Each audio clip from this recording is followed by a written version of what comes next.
There is a specific kind of fear that does not hit you all at once.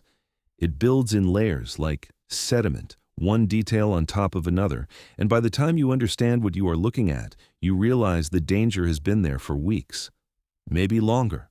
And the worst part is not the fear itself. The worst part is the retroactive understanding that during all those weeks you felt safe.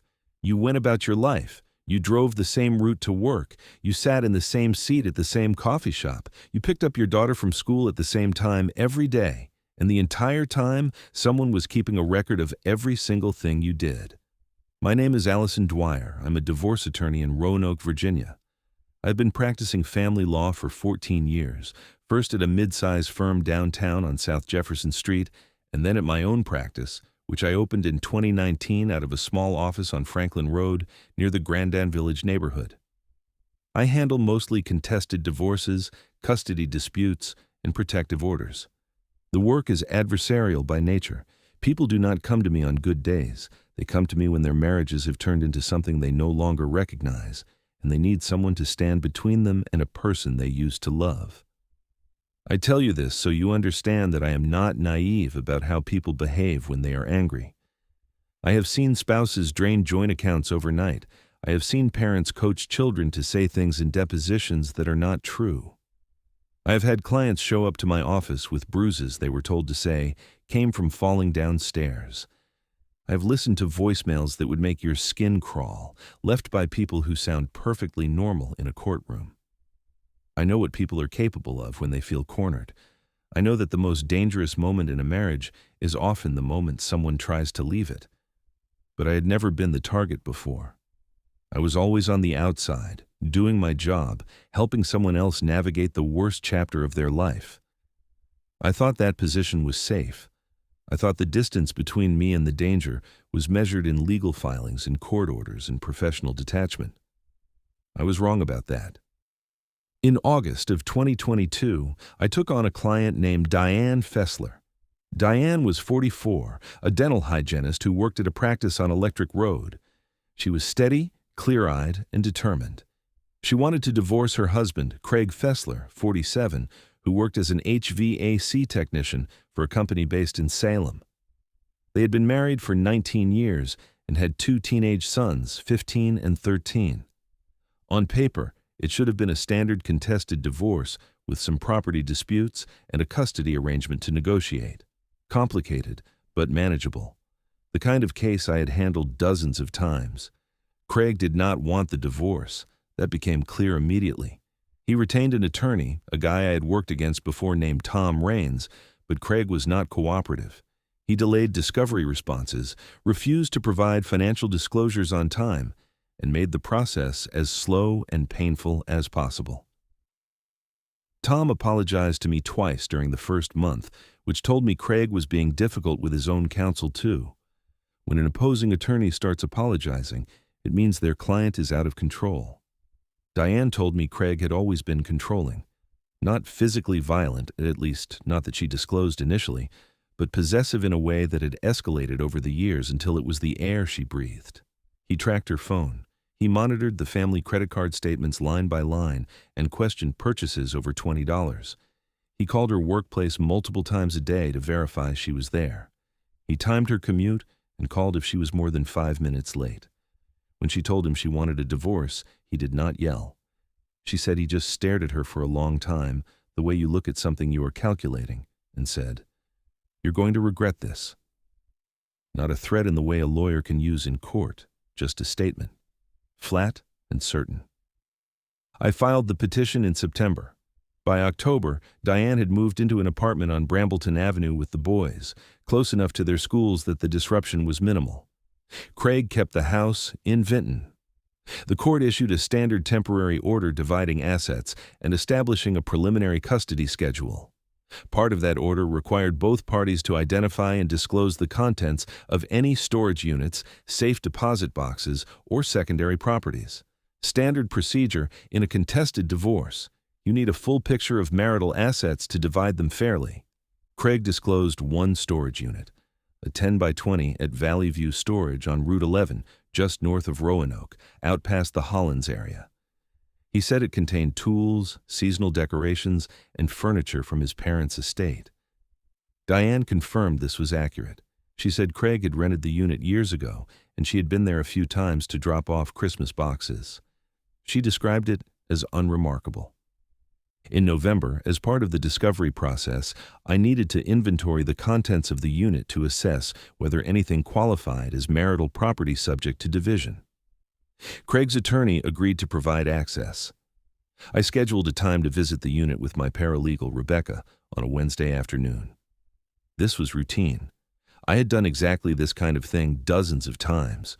Walk in, photograph the contents, make a list, send it to the other side for confirmation or dispute. It takes about an hour. You wear comfortable shoes and you bring a clipboard. We arrived at Valley View Storage around 1 p.m.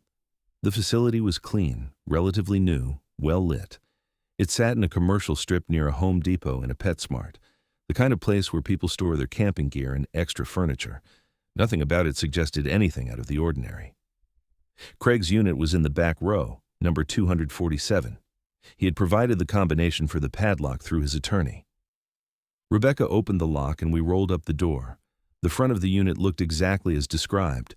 A riding lawnmower, a tool chest, stacked boxes labeled Christmas and Mom's China in marker, power tools on a metal shelving rack, garden hoses coiled on hooks, a set of golf clubs in a bag that looked like it had not been opened in years. Nothing unusual, nothing that raised any concern. The unit was deep, 20 feet, and the back third was separated by a freestanding metal shelving unit turned sideways to create a rough partition. I assumed it was just a way to organize the space, to keep the seasonal stuff separate from the tools. I walked past it to check what was behind it and document it for the inventory. Behind the partition, the unit changed. There was a folding table set up against the back wall with a laptop computer on it, closed but with a power light blinking. Next to the laptop sat a portable hard drive, a USB charging hub, and a small desktop inkjet printer. Under the table were 2 plastic file boxes, the kind you can buy at Staples, both with lids on. On the wall above the table, someone had taped a series of printed photographs in a grid pattern. 4 rows, maybe 6 photographs per row. They were arranged carefully, evenly spaced like exhibits on a display board. I looked at the photographs and I stopped breathing. They were pictures of me, entering my office on Franklin Road, getting into my car in the parking garage on Church Avenue, walking out of the Kroger on Williamson Road with grocery bags, sitting at an outdoor table at the coffee shop on Market Street where I work on Saturday mornings, laptop open, coffee in my hand, pumping gas at the Sheets on Hirschberger Road, leaving the Roanoke County Courthouse after a hearing, briefcase in hand, walking toward my car. 23 photographs, all taken from a distance, across a parking lot or from inside a car, all printed on standard paper from the inkjet printer sitting on the table. Some were slightly blurry, taken in low light or through a windshield. A few had timestamps in the bottom corner from a phone camera. The dates ranged from September through November. More than 2 months of my life, arranged on a wall in a storage unit I was never supposed to look behind a shelf in. My hands were shaking. Rebecca was saying something behind me, but I could not process the words. My brain was doing that thing it does when it encounters information that does not fit into any category it is prepared for. It just loops. It keeps trying to file the information somewhere, and failing. I was looking at a photograph of myself sitting in my car in my own driveway. At my house that is not listed under my name for exactly this kind of reason. I use a trust for the property title. My home address is not on any public record connected to my law practice. I pay my utility bills through the trust. My voter registration uses a P.O. box. I took these precautions when I opened my practice because I work with people in volatile situations, and I wanted a wall between my professional life and my home. And yet there I was, sitting in the driver's seat of my car, clearly taken from the street in front of my house, with my front porch visible in the background and my daughter's bicycle leaning against the railing. That is when the fear arrived. Not the photograph of me at the courthouse or the grocery store. Those were public places. But my house, my porch, my daughter's bicycle. He had been to my home. He had stood in my street. I opened one of the file boxes with hands I could barely control. Inside were printed pages, dozens of them, maybe 50 or 60 sheets. They were logs, handwritten in neat block letters, documenting my daily movements. The time I left my house in the morning, the time I arrived at my office, how long I stayed, where I went for lunch, and how long I was gone. The time I picked up my daughter from her after-school program at the community center on Grandin Road. The route I took home. Which lights were on in my house at night and when they turned off. The time I let the dog out. The time the upstairs bathroom light came on, which meant I was getting ready for bed. Pages and pages of this, weeks of it, every line written in the same careful hand, like a logbook, like a research project. The second file box contained printed copies of my social media posts from Facebook and Instagram, screenshots of my law firm's website, printouts of my Virginia State Bar profile page, and a copy of a property record search that had been run through the Roanoke County GIS system. That is how he found my home address. The trust that holds my property title lists a registered agent, and the agent's business address is in the public record. From there, he traced the agent to the trust, and the trust to the property. It took effort. It took time. It took someone who was not going to stop until they found what they were looking for. I called the police from the unit. Rebecca had already started photographing everything with her phone. I called 911, and I told them I needed officers at Valley View Storage immediately. Then I called Diane and told her what we had found. She was silent for a long time. I could hear her breathing on the line, steady and measured, the way someone breathes when they are holding themselves together by force of will. And then she said, "He told me he would make me regret it. I thought he meant the divorce. I think he meant you." That sentence has stayed with me. It reframed everything. Craig Fessler was not trying to intimidate his wife anymore. He had moved past her. She had already left. The thing he could still control, the thing that stood between him and what he wanted, was me. I was the obstacle. And he had been studying me the way you study an obstacle you intend to remove. The Roanoke City Police Department sent a detective named Laura Pham who specialized in stalking cases. She was calm and methodical, and she took everything from the unit into evidence. The laptop contained GPS tracking data from an application called Spy Track that Craig had apparently installed on a small device he planted in my car. They found the device 2 days later, after I took my car to the Roanoke PD impound lot for a sweep. A small magnetic GPS tracker, the kind you can buy on Amazon for $40, black, about the size of a deck of cards, stuck to the underside of my rear bumper near the left wheel well. It transmitted my location every 30 seconds. It had been there for approximately 10 weeks. For 10 weeks, Craig Fessler knew where I was at every moment, every drive to work, every trip to the grocery store, every time I dropped my daughter off at school, every Saturday morning at the coffee shop, every evening at home. He knew when I was there and when I was not. He knew how long I spent at the courthouse. He knew when I stayed late at the office. He knew that on Wednesday nights I took my daughter to her piano lesson on Grandin Road, and that we always stopped for ice cream at the place on Memorial Avenue on the way home. And he kept a written record of all of it, stored in a unit that he knew I would eventually have to enter as part of the divorce proceedings. That part still keeps me up at night. The inventory visit was court-ordered. Craig knew it was coming. He agreed to provide the combination. He could have removed the photographs and the logs in the laptop before I got there. He had weeks of notice. He chose not to. He wanted me to find it. Detective Pham told me that in her experience, that kind of deliberate reveal is a power move. It is the stalker's way of saying, "I am in control of this. I decide when you find out. And I want you to know that everything you thought was private, every moment you thought you were alone, I was there." He wanted me to feel what Diane had felt for 19 years, watched, controlled, documented, unable to move without someone keeping score. I went home that night and sat in my car in the driveway for 10 minutes before I could make myself go inside. I kept looking at the street, at the parked cars, at the shadows between the houses. I thought about every evening I had come home over the past 10 weeks and walked straight from my car to my front door without looking around, without thinking, because why would I? This was my street, my home. And now I was sitting in my own driveway, scanning for threats like someone in a war zone, because a man I had never met outside of a courtroom had decided that I was the reason his marriage was ending. Craig Fessler was arrested at his home in Vinton 2 days later. He was charged with stalking under Virginia Code 18.2-60.3, illegal use of a tracking device, and possession of surveillance equipment with intent to harass.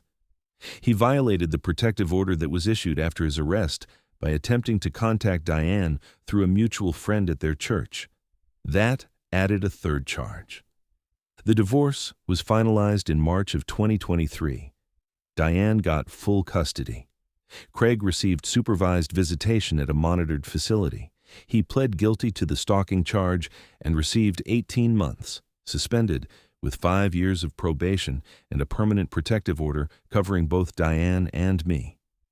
I still practice family law. I did not let Craig Fessler take that from me. But I changed the way I operate, and I will never go back to the way things were before. I sweep my car for tracking devices every Monday morning. I vary my route to work, and I never take the same one twice in a row. I no longer sit at the outdoor table at the coffee shop on Market Street. I moved to a table inside, against the back wall, facing the door. I installed cameras at my home and at my office, and I checked the footage every evening. I had my property records restructured through a second trust with a different agent in a different jurisdiction. My daughter was 11 when this happened. She is 13 now. She does not know the details, and I intend to keep it that way as long as I can. But she noticed the changes. Kids always notice. She asked me why I started locking the garage door twice, why I checked the rearview mirror more than I used to, why I stopped walking the dog after dark. I told her it was just a new habit, the way adults sometimes change their routines. She looked at me the way kids look at you when they know you are not telling the whole truth, but they love you enough not to push. That look cost me something.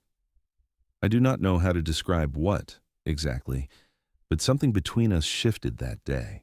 Some small piece of the unquestioning safety she used to feel in our home, and I blame Craig Fessler for that too. If you are an attorney, a social worker, a therapist, a judge, a caseworker, or anyone whose profession puts you in direct opposition to someone in crisis, take your personal security seriously from day one. Do not wait for a reason. Do not wait for a feeling. Use a trust for property titles. Get a P.O. box for professional correspondence. Never assume that someone who is polite in a courtroom or cooperative in discovery is not capable of following you home. Check your car. Get under it with a flashlight and look at the frame, the wheel wells, the bumper mounts, the undercarriage near the exhaust. A $40 device from Amazon can tell someone everything about your life, and you will not know it is there until you find a photograph of yourself that you did not pose for, printed out on standard paper, taped to the wall of a storage unit you were told held Christmas decorations, right next to 22 others. I have been an estate liquidator in Tucson, Arizona for 11 years. I've cleaned out the homes of hoarders, the apartments of people who died alone, and the storage units of families who could not bring themselves to sort through what their loved ones left behind.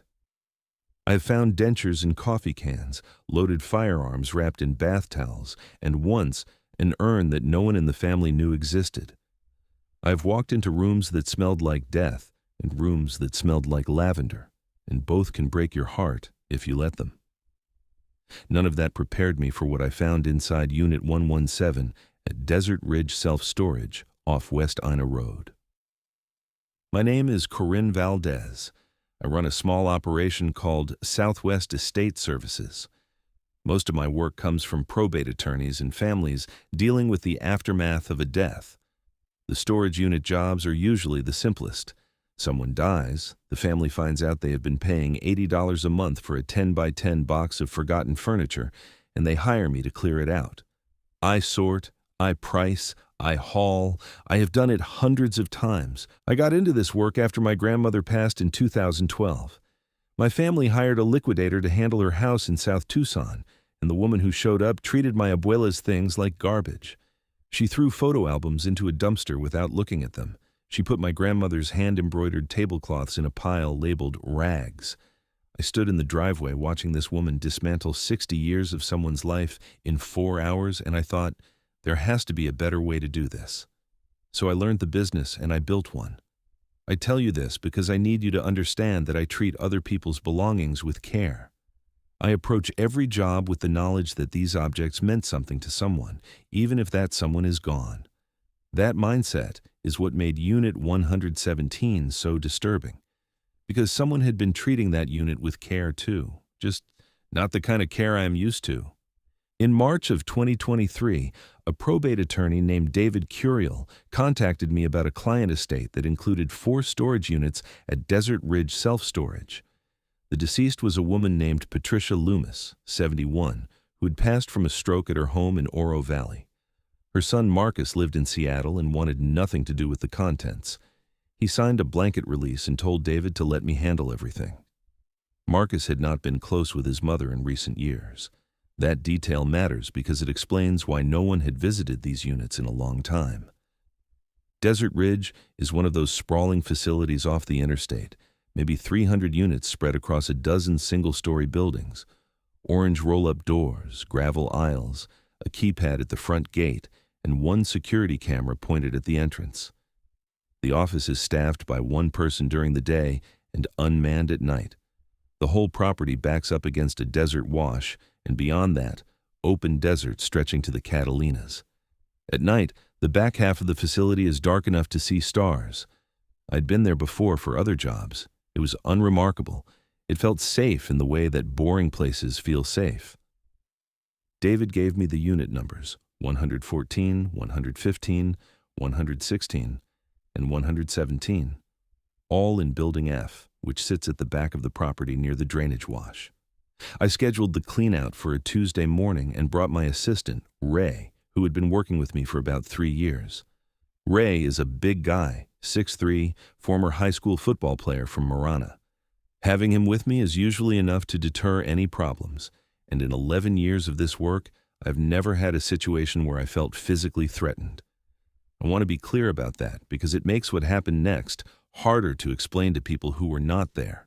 Units 114 through 116 were exactly what I expected. Furniture wrapped in moving blankets, boxes of old photographs and kitchen items, a filing cabinet full of tax returns dating back to 1987. Standard estate fare. In one of the boxes I found a birthday card from Marcus to his mother, dated 2006, that said, "Happy birthday, Mom. I love you more than the mountains." I set it aside. I always set things like that aside, even when the family says they do not want anything. Sometimes they change their minds. We had units 114 through 116, emptied and sorted by early afternoon. It was hot, mid-90s, and we had been hauling boxes for 4 hours. Ray wanted to break for lunch. I told him one more unit and then we could eat. Unit 117 was different from the moment I cut the lock. The first thing I noticed was the smell. Not decay, not mildew. It smelled like someone had been living there, like body odor and instant coffee and something stale underneath, like old fabric that had been sweated into for months. There was a sweetness to it too, that sour sweetness of a space where a human body has been spending time in enclosed heat. Ray looked at me and I looked at him, and neither of us said anything. We both knew what that smell meant. We just pulled the door up the rest of the way. The unit was 10 by 15. Along the left wall, someone had stacked plastic storage bins to create a partition, dividing the space into 2 sections. The front section had a folding card table, a camp chair, a battery-powered lantern, and a 5-gallon bucket with a trash bag liner. I did not need to look inside the bucket to know what it was for. On the table sat a portable AM/FM radio, a package of beef jerky, 3 bottles of water, and a worn paperback copy of a Tom Clancy novel with the cover half torn off. Behind the partition, there was a sleeping bag laid out on a foam camping pad. It was arranged neatly, almost military. The pillow was a rolled-up fleece jacket. Next to the sleeping bag, a milk crate held a stack of paperback novels, a flashlight with dead batteries, and a phone charger plugged into a portable power bank. The paperbacks were well read. Dog-eared cracked spines, water stains on the covers. Whoever had been here had spent a lot of time. This was not a place someone slept for a night or two. This was a home. I felt something shift in my chest when I saw the sleeping bag. Not fear, not exactly. It was more like the feeling you get when you realize you have been wrong about something you were sure of. I was sure this was a dead woman's unit full of forgotten belongings. Instead, I was standing in someone's bedroom. Someone who was not Patricia Loomis. Ray said what I was thinking. Someone had been living in this unit. That happens more often than people realize. Facilities that do not have on-site staff at night are especially vulnerable. A person with the gate code and a padlock can set up in a back unit and go unnoticed for months. It is technically trespassing and a lease violation, but it is not unheard of. I had encountered it twice before in my career. Both times, it was a person experiencing homelessness who had found a way to keep out of the heat. Both times, it was sad and simple, and the facility just changed the locks. What made this different was what I found when I started moving the storage bins along the left wall. The bins were not full of Patricia Loomis's belongings. They were full of supplies, canned food, toilet paper, hand sanitizer, batteries, duct tape, zip ties, a box of latex gloves. One bin contained nothing but clothing, neatly folded. Men's clothing, large sizes. Patricia Loomis was 5'2", according to her son. Another bin held a pair of binoculars, a multi-tool, and a spiral notebook filled with handwriting I could not read from a distance. I told Ray to stop touching anything. Something was wrong with this. This was not a person in need using a dead woman's unit for shelter. This setup was deliberate, organized, stocked, and it predated Patricia's death. Someone had access to this unit while she was alive, or they had a unit of their own and expanded into hers after she stopped coming. That is when I noticed the holes. The wall between Unit 117 and Unit 118 was a standard interior partition. Corrugated metal over a wood frame. Thin enough that you could hear someone talking on the other side if they were loud enough. In 3 places along that wall, at roughly eye level if you were sitting in the camp chair, someone had drilled small holes, maybe a 1/4 inch in diameter. Clean holes, not punched or scratched, drilled with a bit. The metal around each hole had been filed smooth, so there were no burrs or rough edges. Whoever did this took their time. They wanted a clean line of sight. I crouched down and looked through one. I could see directly into Unit 118. The angle was slightly downward, which meant whoever drilled them had been sitting when they used them. Watching. I moved to the second hole. Same angle into 118, but from a different position, giving a wider view of the unit's interior. The third hole faced the back corner of 118, where someone had set up what looked like a work desk with a lamp and some kind of craft supplies.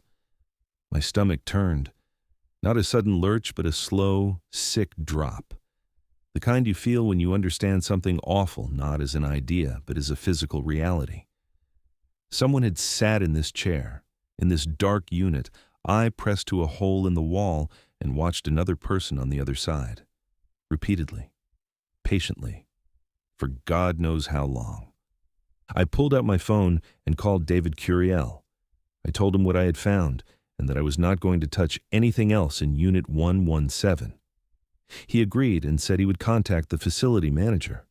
Ray was standing outside the unit at this point. He told me later that he did not want to be inside it anymore. He said it felt like standing in someone's mind, and he did not like what was in there. That is the best way anyone has described it. The facility manager, a guy named Phil, came out within the hour. He looked at the setup, looked at the peepholes, and went pale. He put his hand over his mouth and stood there for a long time before he said anything. Then he told us that Unit 118 had been rented for the past 2 years by a woman named Sandra Mejia. She used it as a craft workspace. She would come in 2 or 3 times a week, sometimes in the evenings, and spend hours in there working on jewelry and leather goods for an Etsy shop. She had set up a folding table, a desk lamp, task lighting, a portable speaker for music. She had made it comfortable. She had made it hers. Phil checked his records. Unit 117 had been rented to Patricia Loomis since 2019. but Patricia's son Marcus later confirmed that his mother had not visited the unit in at least a year before her death. She had forgotten about it. She was paying the bill on auto pay and had likely not set foot inside Building F since sometime in 2021, which meant someone had been using Unit 117, drilling holes into Sandra Mejia's workspace and watching her for potentially a year or more, while she sat there making jewelry with her back to the wall, 3 feet away from someone sitting in the dark on the other side of a thin metal partition, listening to her music, hearing her move, watching her through a hole the size of a pencil eraser. I thought about Sandra sitting in there on a Tuesday night, cutting leather, singing along to whatever was playing on her speaker, feeling safe in a space she had made for herself. And on the other side of the wall, someone breathing through their mouth to stay quiet, watching her hands move. It made me want to cry. Not because of the fear, but because of the violation. She had built a small, private world for herself, and someone had punctured it, literally, and taken something from her that she did not know she had lost. Phil pulled the access logs. The front gate keypad tracks entry by code. Patricia Loomis's gate code had been used 174 times in the previous 12 months. 174 entries by a dead woman's code. Phil said the system does not record exits, only entries.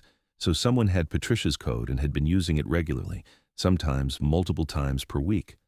The police came that afternoon. 2 officers from the Pima County Sheriff's Department. They took photographs, documented the peepholes, bagged the personal items from the unit. They dusted for prints on the drill holes and the camp chair. One of the officers told me, off the record, that the zip ties and latex gloves elevated this beyond a simple trespassing or voyeurism case. He did not elaborate. He did not need to. Sandra Mejia was contacted by the police the following day. I was not present for that conversation, but Phil told me later that she broke down. She cried for a long time in the office, and then she went quiet in a way that Phil said frightened him more than the crying. She told him that she sometimes felt watched, but assumed it was just the eerie feeling of being alone in a quiet building at night. She said she would sometimes hear small sounds through the wall, soft shuffling, or what she thought was the metal expanding and contracting with the temperature. She said once she thought she heard breathing, but she told herself it was the wind coming through the drainage wash outside. She said she had been coming to that unit 2 or 3 times a week for 2 years, and in all that time, she never once thought to check the wall. The investigation identified a suspect within 2 weeks. A man named Leonard Graff, 58, a former tenant at Desert Ridge who had rented a unit in Building F from 2018 to 2020. His unit had been 2 doors down from Patricia Loomis's. He had apparently copied or memorized her gate code during that time. After his lease ended, he continued entering the facility using her code, accessed Unit 117 with his own padlock, and built the surveillance setup over the course of several months. Graff had no prior criminal record. He worked as a part-time custodian at a church on West Magee Road. He lived alone in a studio apartment in Flowing Wells. Neighbors described him as quiet. That word that always shows up in these stories. Quiet. Detectives found a laptop in his apartment with hundreds of photographs taken through the peepholes. Sandra Mejia in various positions at her work table. Close-ups of her hands, her neck, her hair, her back. Time-stamped over a 14-month period. He had been watching her 3 to 4 times a week, sometimes for hours. Sitting in that camp chair in the dark, eye pressed to a 1/4-inch hole in the wall while she worked 3 feet away, believing she was alone. Leonard Graff was arrested and charged with stalking, voyeurism, and criminal trespassing. As of my last conversation with David Curiel in late 2023, the case was still working through the Pima County court system. I finished clearing units 114 through 116. I never went back into 117. The facility replaced the partition walls in Building F and installed interior cameras in every hallway. Phil told me they also changed every gate code on the property and switched to a system that requires photo ID verification for new tenants. Sandra Mejia terminated her lease. She never went back. Phil told me she asked him to pack up her craft supplies and leave them outside the office for her to pick up. She did not want to walk past Building F. I do not blame her. I do not think I could either. Phil said she told him she did not think she would be able to make jewelry again for a while, that the act of sitting at a table with her back to a wall now felt like something she could not do without checking over her shoulder. She had built that workspace to have something that was hers, a place to create, to be alone with her thoughts, to make beautiful things with her hands. And now, even the memory of it was ruined, not because anything happened to her physically, but because she found out that every quiet evening she spent in that unit, every moment she thought was private, had an audience she never consented to. I have done this work for over a decade. I have walked into units where the smell alone told me something terrible had happened. I have found things that people clearly never wanted anyone to see. But the peepholes were different. They were not impulsive or chaotic. They were patient. They were calculated. Someone sat in the dark, night after night, and watched a woman through a hole the size of a pencil eraser. And the only reason anyone found out was because the person whose code he stole happened to die, and her son happened to hire a liquidator, and that liquidator happened to move a row of plastic bins. If any one of those things had not happened, Leonard Graff would still be sitting in that chair, and Sandra Mejia would still be on the other side of the wall, making jewelry, believing she was safe. If you rent a storage unit, especially one where you spend any amount of time, check the walls. Run your hand along the interior partitions. Look for small holes, fresh drill marks, or patches that do not match the surrounding surface. Check whether the units adjacent to yours are occupied, and if they are, notice whether the lock ever changes. Ask the facility if they audit gate code usage. Trust the feeling when something seems off in a place where you are supposed to be alone, because the walls in those buildings are thin, and you cannot always hear what is on the other side. I need to tell you something that happened to me when I was 20 years old, working a job I only took because I needed gas money and my student loans had not come through yet. I have never told this story to anyone outside of my family, and even they do not know all of it. My mother knows the version that lets her sleep at night. This is the version that actually happened. My name is Marcus Del Cambre. In the fall of 2021, I was a junior at LSU in Baton Rouge, Louisiana, majoring in kinesiology. I had lost my campus dining job at the end of the spring semester and spent most of the summer burning through what little savings I had. By September, I was behind on my phone bill, eating ramen 4 nights a week, and lying to my mother when she called to ask if I needed anything. She was working 2 jobs back in Lafayette to help cover my tuition. I was not going to ask her for gas money on top of that, so when a friend of mine told me that a self-storage place on Airline Highway was hiring for overnight shifts, I did not hesitate. $12 an hour, 3 nights a week, 11 p.m. to 7 a.m. The job was simple. Sit in the office, watch the cameras, lock the gate at midnight, unlock it at 6. Call the police if anything happened. Nothing ever happened. The place was called Pelican Storage. It sat between a tire shop and an abandoned car wash about 2 miles south of campus, maybe 200 units across 6 rows, all single-story, with a main office building at the front that had a small bathroom, a microwave, and a desk with 4 monitors showing security camera feeds. The cameras covered the front gate, the office entrance, and 2 of the 6 rows. The back half of the property had no camera coverage at all. I asked my manager about that during training, and she said the owner did not want to pay for additional cameras. That answer should have told me everything I needed to know about the kind of operation this was. My manager was a woman named Denise who worked the day shift. She trained me in about 45 minutes, locked the gate at midnight, do a walkthrough of the rows at 1 a.m. and again at 4 a.m. Stay in the office the rest of the night. If a tenant calls and needs access, verify their unit number and code before buzzing them in. That almost never happens after midnight. She handed me a flashlight, a key ring, and a walkie-talkie that she admitted had not worked in over a year. She said the previous overnight guy had quit after 2 weeks because he was bored. She said I would be bored too. She was wrong. The first 2 weeks were exactly what I expected. Quiet, boring. I did homework, watched YouTube on my phone, ate gas station food, and tried not to fall asleep. The facility was well lit along the first 2 rows but got progressively darker toward the back. Row 5 and row 6 had overhead lights on timers that shut off at 10 p.m. to save electricity. After that, the only light back there came from the moon and whatever leaked over from the tire shop's parking lot. I did my 1 a.m. walkthroughs with a flashlight. It was eerie, I will not pretend it was not. Long corridors of orange metal doors, all padlocked, all identical. The sound of your own footsteps bouncing off the concrete and coming back to you a half-second later, like someone walking behind you at the same pace. The occasional rustle from the drainage ditch behind the fence, which I told myself was possums or cats. The particular loneliness of being the only awake person in a place that was designed to hold things, not people. But it was just a storage facility. I told myself that every night. It is just a building full of boxes.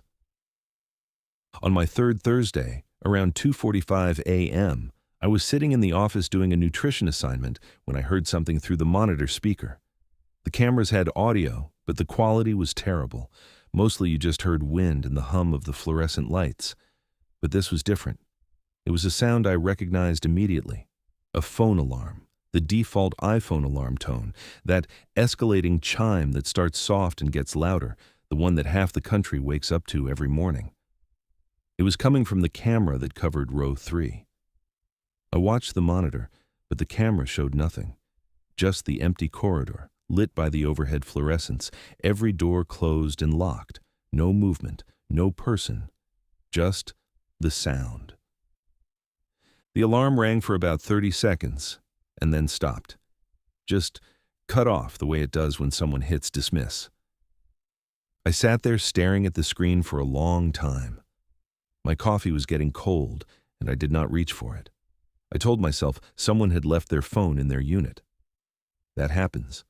People leave all kinds of things. A phone on low battery might have enough charge to trigger a preset alarm. That made sense. That was logical. I wrote it in the overnight log that Denise kept on the desk. 2:45 a.m. Heard phone alarm from row 3, likely left by tenant.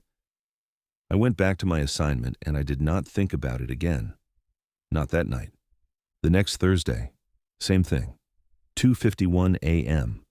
The iPhone alarm, same tone, coming from somewhere in row 3. This time it rang for almost a full minute before it stopped. I rewound the camera footage. Nothing moved, no doors opened, no shadows, no people, nothing. I made another note in the log. Denise never mentioned it. I do not think she read the log. The third Thursday, I was ready for it. I had my flashlight and my phone with the voice recorder running. At 2:48 a.m., the alarm started again. Same tone, same area. But this time, I was not in the office. I had walked out to row 3 10 minutes early and was standing at the end of the corridor, leaning against the wall, waiting. I could hear it clearly now, without the compression of the camera microphone. It was coming from one of the units on the left side, about halfway down the row. I walked slowly, stepping on the balls of my feet to keep my shoes from squeaking on the concrete, listening, trying to pinpoint it. The sound bounced off the metal walls in a way that made it hard to locate precisely, but as I got closer, I was almost certain it was coming from Unit 3-19. I stood in front of the door. The alarm was right there, on the other side of the metal, maybe 10 feet from me, close enough that I could hear the slight vibration of the phone against whatever surface it was sitting on. It played for another 20 seconds, and then it stopped. Not faded. Stopped. Dismissed. And in the silence that followed, I heard something that made every hair on my body stand up. A cough. A single, quiet, human cough from inside the unit. I did not move. I stood there with my flashlight pointed at the door, and my heart beating so hard I could feel it in my throat and in my wrists and behind my eyes. The corridor stretched out in both directions, empty, fluorescent, endless. I was alone. The office was 200 feet behind me. My car was in the parking lot beyond that, and between me and everything safe, there was a thin metal door and a person on the other side of it who I could not see and who, I now understood, could probably hear me breathing. I wanted to believe I had imagined it. I wanted to believe it was an echo from the street or a sound carried from the drainage ditch. But I knew what a cough sounded like. I have known that sound my whole life, and it came from inside Unit 319. I walked back to the office. I did not run, but my body wanted to. Every instinct I had was telling me to sprint, and I overrode it through sheer stubbornness and the embarrassment of imagining myself running from a cough. I locked the office door, sat down at the desk, and pulled up the tenant records on the computer. Unit 3-19 was rented to a man named Ricky Swallow. The account had been active since January of that year. He had paid through October. His listed phone number had a 225 area code, local. I thought about calling the police. I thought about calling Denise. Instead, I did something I'm not proud of, which was nothing. I sat in that office until 7 a.m., watching the row 3 camera, watching the corridor where nothing moved, telling myself that whatever was in that unit was not my problem. I was a 20-year-old college student making $12 an hour. I had a nutrition exam on Friday. I was not equipped for this. I was not trained for this. I was barely holding my own life together. But I could not stop thinking about it. The cough sat in my head like a splinter. Because it was not a startled cough or a sick cough. It was a quiet cough, a suppressed cough, the kind of cough you make when you are trying very hard not to make any sound at all and your throat betrays you. And that meant whoever was in there had been holding their breath, listening to me, knowing exactly where I was standing, and they let the cough out anyway. That is the part that would not leave me alone. Not the cough itself, but the control behind it. Someone heard me approaching in the silence. They stopped the alarm. They waited. They held still. And then they coughed. Not because they could not help it, because they chose to. The next week, I started paying closer attention. I checked the gate logs and found that Ricky Swallow's access code had been used almost every night between 10 and 11 p.m. for the past 3 months. Every single night. But no corresponding exit. The system logged entries but not exits, same as most facilities. So either he was entering and leaving through the gate so quickly it only logged once, or he was entering and not leaving. I pulled up the camera footage from the previous 2 weeks and scrubbed through it hour by hour. On most nights, around 10:15 p.m., a figure appeared on the row 3 camera walking toward the back of the corridor. The image quality was poor, washed out by the fluorescent lights, but it was clearly a person. Medium build, baseball cap, dark clothing. They would walk to approximately where Unit 3-19 was, and then disappear from the frame. I checked every night of footage available. I never once saw them walk back. I told Denise. This time I showed her the footage and the gate logs. She got quiet in a way that I had not seen from her before. She called the facility owner, a man named Gerald, who owned 3 Pelican storage locations across the Baton Rouge area. Gerald told her to leave it alone until he could come by the following Monday. He did not want police involvement because of the liability and the bad press. He said tenants were allowed 24-hour access, and if someone wanted to visit their unit every night, that was their right. I told him someone was living in the unit. He said that was speculation. I told him about the cough. He said I was 20 years old and working the overnight shift and that people hear things in empty buildings. He told me to do my walkthroughs and stop playing detective. I wanted to reach through the phone and shake him. I wanted to say that I heard a human being breathing on the other side of a locked door, and I was the only person in this entire operation who seemed to think that mattered. But I did not say any of that because I needed the job. Thursday came around again. The 4th Thursday. I was sitting in the office at 2 a.m., jumpy, unable to focus on anything, watching the monitors the way you watch a pot you are afraid will boil over. At 2:47, the alarm went off again. Same tone, same location. I watched the row 3 camera. Nothing moved. At 2:49, the alarm stopped. And then, on the monitor, I saw the door of Unit 319 slide up about 2 feet, not all the way, just enough for a person to crawl out underneath. A figure emerged on their hands and knees, stood up slowly and looked directly at the camera. He stood there for maybe 5 seconds. Baseball cap, dark jacket, jeans. I could not make out his face clearly on the monitor, but I could see that he was looking at the camera, not walking past it, not glancing at it on his way somewhere, standing completely still and staring into the lens, like he was looking at me through it, like he knew I was on the other end, watching. Then he turned and walked toward the back of the property, past the camera's coverage area, and disappeared into the dark. I called the police. I did not care what Gerald said. I called the Baton Rouge Police Department non-emergency line and told them someone was living in a storage unit at the facility where I worked, and he had just walked out of the unit and stared at the security camera. The dispatcher asked if I was in danger. I said I did not know. She said 2 officers were on the way. They came within the hour. I showed them the footage, the gate logs, and the tenant records. They went to Unit 3-19 with bolt cutters. I stayed in the office. I watched on the monitor as they cut the lock and rolled up the door. The unit was 8 by 10. Inside, they found a mattress on the floor, a space heater plugged into an extension cord that ran from a power outlet in the hallway that I did not even know existed, a cooler full of bottled water and sandwich meat, a backpack with clothing, and a prepaid phone sitting on a plastic crate. The phone had a daily alarm set for 2:47 a.m. They also found something else. Taped to the inside of the roll-up door, facing inward so only someone inside the unit would see it, were Polaroid photographs. 9 of them. All taken at night, all taken somewhere on the Pelican storage property. 3 were photos of the office building, taken from different angles, different distances. 2 were photos of my car, parked in the front lot. 1 was a close-up of my license plate. 4 were photos of me, walking the rows during my 1 a.m. walkthrough, flashlight in hand, sitting in the office visible through the window, standing at the end of row 3 with my flashlight aimed into the dark, and 1 of me standing directly in front of Unit 319 the night I heard the cough, taken from what the police estimated was about 30 feet away, from somewhere in the dark behind me. He had been photographing me.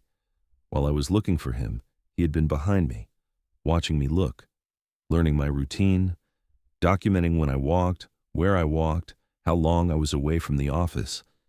He knew my schedule better than Denise did. Ricky Swallow was not his real name. The ID he used to rent the unit was fake. The police traced the extension cord and found that he had tapped into the facility's electrical system through an access panel in the utility closet between rows 3 and 4. He had been siphoning power for months. The prepaid phone was a dead end, purchased with cash at a Walmart in Gonzales. The Polaroids had no usable fingerprints. The mattress and clothing yielded DNA, but it did not match anyone in the system. They never found him. As far as I know, they still have not. Gerald finally installed cameras on every row and hired a second overnight employee. But by then, I had already quit. I turned in my keyring and my flashlight, and I never went back. I finished the semester, but I could not focus. My grades dropped. I stopped going to the campus gym because it was open 24 hours, and sometimes I would be there late and think about long corridors and locked doors and the sound of a phone alarm at 2:47 in the morning. I transferred to a community college closer to my parents' house in Lafayette after Christmas. I told my mother it was because I missed home. She believed me, or she pretended to, which is something mothers are good at. I never worked another overnight job. I could not. For months after, I would wake up around 2:47 a.m. every single time, like my body had internalized that alarm and could not let it go. I would lie there in the dark, in my childhood bedroom, listening for sounds that were not there.